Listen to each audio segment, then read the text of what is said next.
Aujourd'hui, vidéo sur les 10 changements que tu peux percevoir pendant ta grossesse qui peuvent te perturber, mais qui sont finalement explicables scientifiquement. Alors, on y va. Qui suis-je pour te parler de ça? Je suis Johanna, ancienne préparatrice en pharmacie, devenue naturopathe fonctionnelle et holistique au service des familles qui veulent grandir ensemble afin d'évoluer, de s'harmoniser dans le respect de chacun. Voici donc les 10 changements fréquents. Le premier, changement des habitudes de sommeil.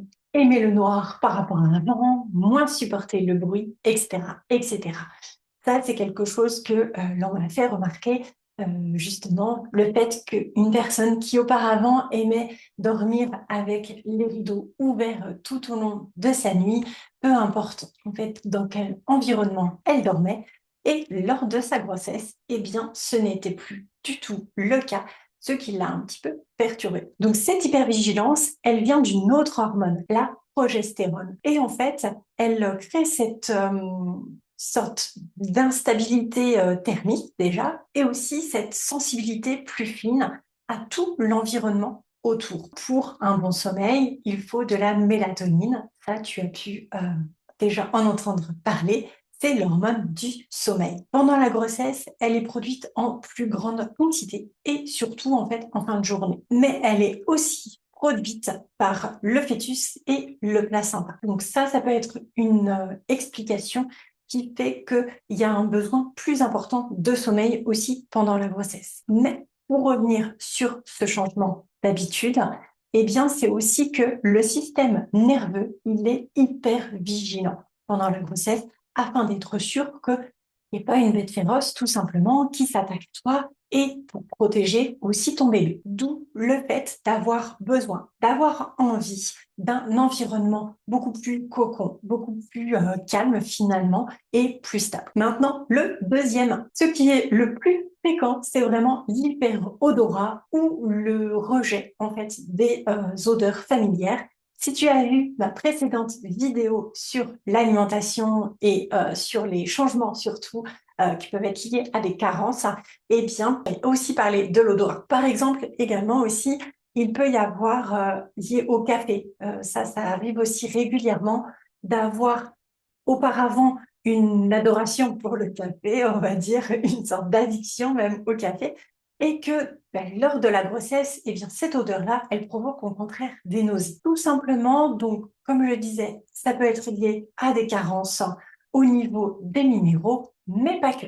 Il y a aussi le bulbe olfactif qui va être donc sous influence hormonale et notamment l'œstrogène, qui va devenir du coup plus sensible et donc normalement qui a un rôle beaucoup plus protecteur pour éviter en fait les toxines. Voilà pourquoi eh bien, le café qui est un stimulant va plutôt être enlevé. On va en avoir moins envie la plupart du temps, mais aussi eh bien, lié à certains polluants qu'on va retrouver dans les cosmétiques ou autres, ou à certaines toxines, enfin bref, quelque chose que le corps ne reconnaît pas bien et donc, il va vouloir t'éloigner de cet aliment ou de cette odeur par la nausée. Le fait aussi, petit point supplémentaire, que le bulbe en fait olfactif comme ça va venir se développer, eh bien, ça permet aussi à ton bébé de commencer en fait à reconnaître les odeurs.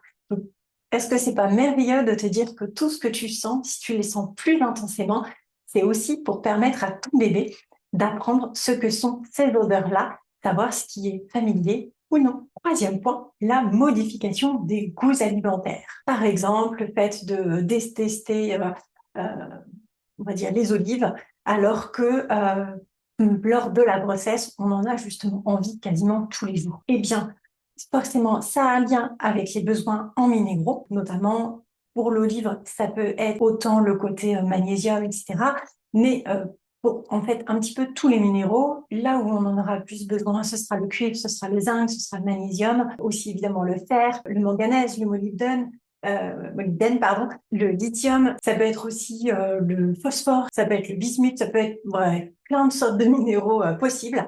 Et donc, forcément, ton corps va venir appeler certains aliments plus que d'autres. Mais c'est aussi potentiellement le besoin de venir aller chercher une intention, d'aller venir chercher finalement quelque chose de peut-être plus psychologique, plus émotionnel. Ça, c'est tout à fait possible. Donc, tout ce qui est envie alimentaire ou au contraire aversion alimentaire, ça peut être lié à des mécanismes en fait finalement adaptatifs qui sont dirigés par le cerveau archaïque, donc l'hypothalamus, et parfois aussi en lien avec nos bactéries intestinales qui vont être modifiées par la grossesse, notamment par exemple avec l'effet du cuivre qui a énormément d'impact sur les bactéries intestinales. Tout cela, ça peut être autant le signe d'un bon instinct, quelque part, que tu t'écoutes bien, et ça c'est chouette, mais aussi le besoin de rééquilibrer un terrain qui n'est pas bon. Et c'est pour ça que j'adore en discuter lors de mes accompagnements.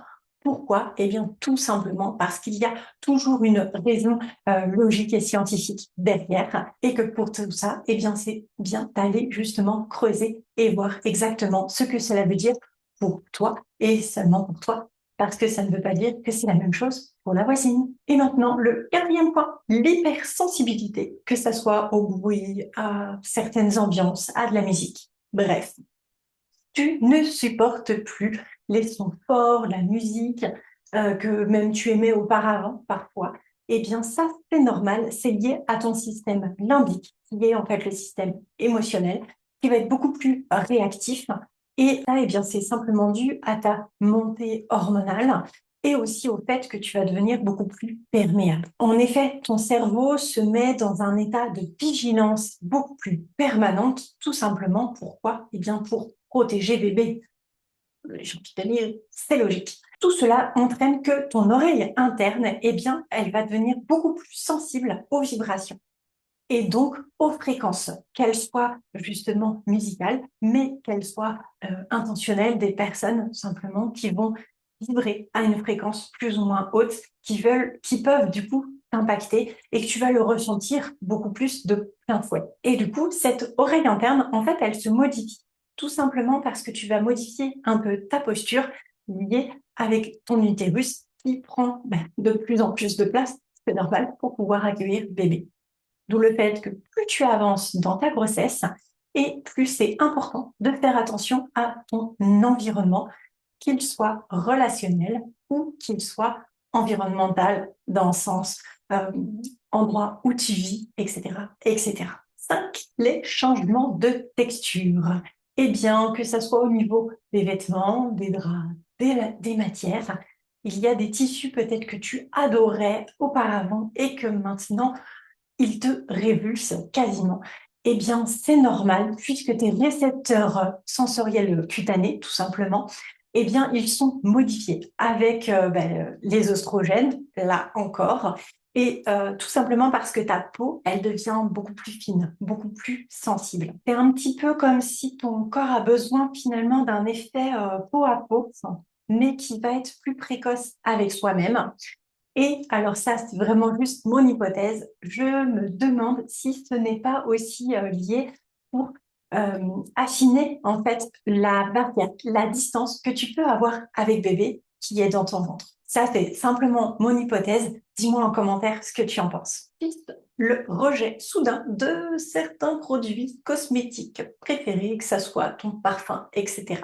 Eh bien, tout simplement parce que c'est lié à ce que l'on a vu auparavant, c'est-à-dire un hyper-odorat, mais aussi avec une sorte de détox hormonal finalement, et de mise en place de barrières de protection du bébé. Tout simplement parce que ton corps va venir chercher à rejeter, à mettre de côté, à évacuer au maximum toutes les substances dites xénobiotiques ou chimiques, c'est-à-dire tout ce qui peut aussi prendre place dans ton corps qui n'ont pas lieu d'être. En fait, tous les dangers potentiels. Malheureusement, il n'est pas suffisant pour toutes les toxines qu'il y a dans l'environnement. Et donc, il ne faut pas se fier qu'à ça pour se dire que tel ou tel produit est bon pour soi.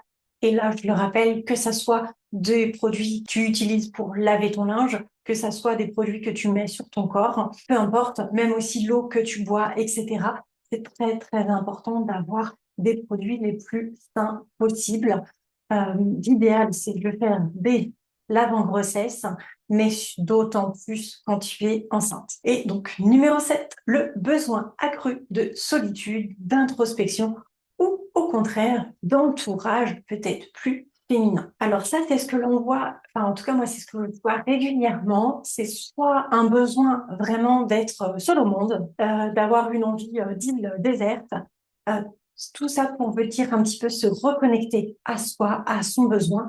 Ça peut être lié à l'ocytocine qui permet finalement le lien. Donc c'est l'ocytocine qui va venir augmenter, eh bien elle va venir stimuler ce besoin de lien, mais qui sera plus de qualité. Ce qui veut dire que si ton environnement, si les personnes que tu côtoies ne sont pas très positives pour toi, ou en tout cas que tu n'es plus sur la même vibration, sur la même longueur d'onde actuellement, tu auras besoin de peut-être t'isoler un peu plus. Mais aussi parce que tu vas avoir peut-être plus envie de te reconnecter à toi et à ton bébé lorsque ce n'est pas le cas habituel. Et lorsque, au contraire, tu as besoin justement de cet entourage féminin, ça peut être simplement le signe que soit ton environnement est optimal pour toi, et ça c'est super chouette, soit autrement que eh bien, tu t'es peut-être éloigné de ta vision féminine, de ta vision du groupe, du nid,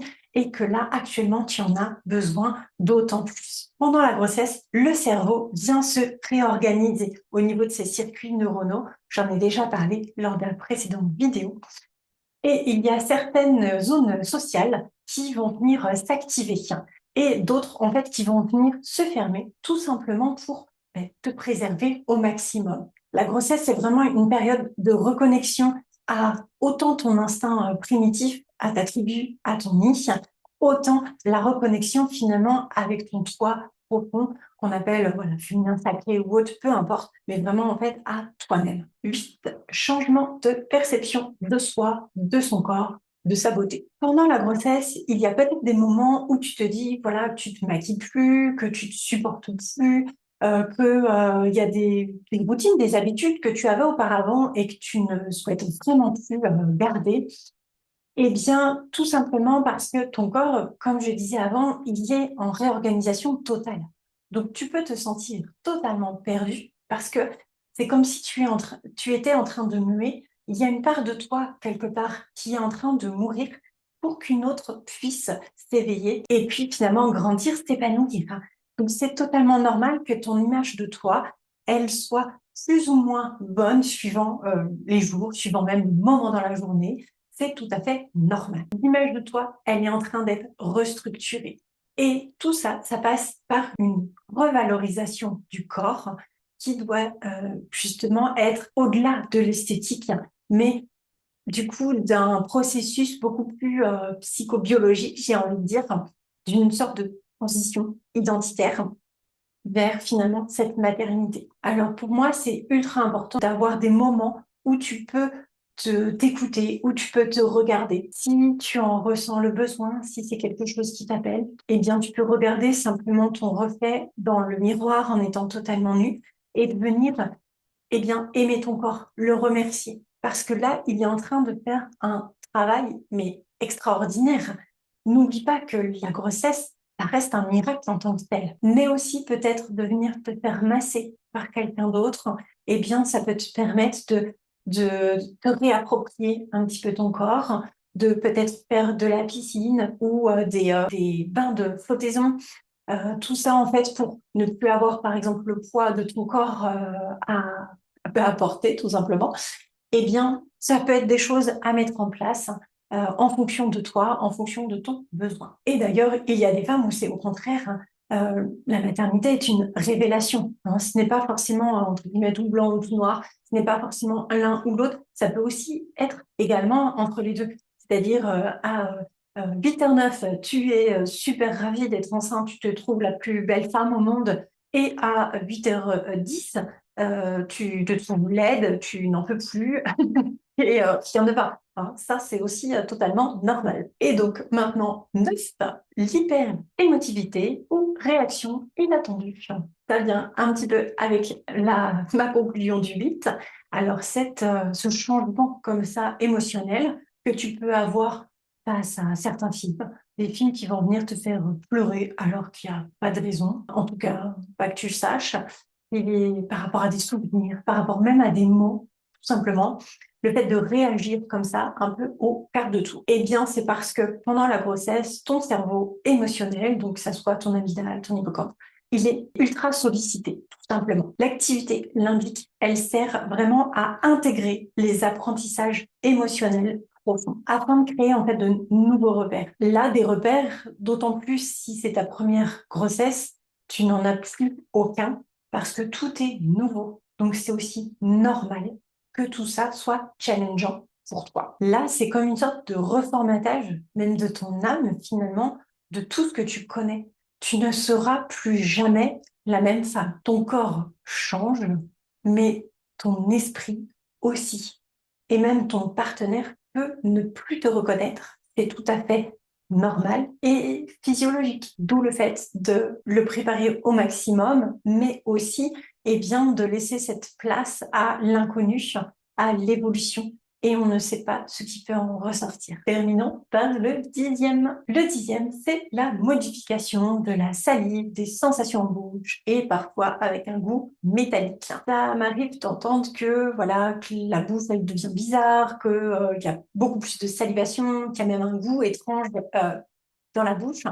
Eh bien, c'est encore dû à la fluctuation hormonale, notamment en fait en début de grossesse, parce que l'hormone, la bêta-HCG, eh bien, vient modifier la composition salivaire. Le but d'avoir plus de salive, c'est aussi pour permettre de mieux assimiler les nutriments, d'où le fait de bien mastiquer pour bien commencer la digestion, étant donné que pour créer un nouvel être, il faut beaucoup d'énergie, il faut des fondations solides, tout simplement, pour faire cet enfant. Mais ça peut aussi être lié, et je reviens encore et toujours à mes minéraux, à des déficits, des carences, que ça soit en zinc, que ça soit en fer. Et d'ailleurs, petite chose, pour le fer, comme pour le magnésium, ce n'est pas avec les prises de sang que l'on voit le plus de choses, mais c'est encore et toujours lié avec l'analyse des cheveux qu'on peut voir vraiment en tant que précurseur, ou bien voir aussi l'amélioration qui se fait bien avant en fait le côté sanguin. Et ça, c'est encore une autre chose. Si d'ailleurs ce sujet t'intéresse, si tu veux que je fasse une vidéo sur ça, eh bien, dis-le-moi en commentaire et je pourrai préparer une vidéo sur ça. Donc, ça peut être lié à ça, mais ça peut aussi être lié à un dérèglement au niveau de ta flore buccale. D'autant que la flore buccale est liée à la flore intime. Et donc, qui dit dérèglement de l'un, dit dérèglement de l'autre. Or, autant on en parle beaucoup du dérèglement de la flore vaginale liée à la grossesse, mais on ne parle pas de l'autre qui est la flore buccale. En sachant aussi que justement, la bouche, c'est un super reflet du terrain. Et donc, si tu respires beaucoup par la bouche, si tu ne mastiques pas, si tu manges beaucoup plus sucré, eh bien, ton terrain buccal ne va pas être bon, ne sera pas sain. Et la grossesse, eh bien, révèle tout ce qui se joue déjà auparavant. Elle met en lumière tout ce qui n'avait pas déjà sur ton terrain. Donc, la modification au niveau de ton haleine ou même de simplement tes sensations en bouche. Voilà pour cette vidéo. J'espère qu'elle t'a plu et que tu as surtout compris, que tu en as appris plus sur la grossesse et sur toutes ces transformations qui vont bien au-delà de cette simple phrase « Oh, c'est normal, c'est les hormones ». Donc, ce ne sont pas des caprices si tu as envie de presse à 3 heures du matin. Ce ne sont pas des bizarreries, etc. C'est simplement des ajustements qui sont beaucoup plus fins, beaucoup plus puissants de ton corps pour sécuriser en fait la création d'un bébé. Et plus tu es justement à l'écoute de ces micro-changements, plus tu te connectes à ton instinct, à à cette écoute de ton corps avec une compréhension qui plus est scientifique derrière, et mieux ça va se passer tout simplement. Si tu souhaites aller plus loin avec moi, eh bien, tu peux très bien prendre rendez-vous Tout est dans la barre de description. Et nous, on se retrouve très prochainement pour une nouvelle vidéo. À bientôt!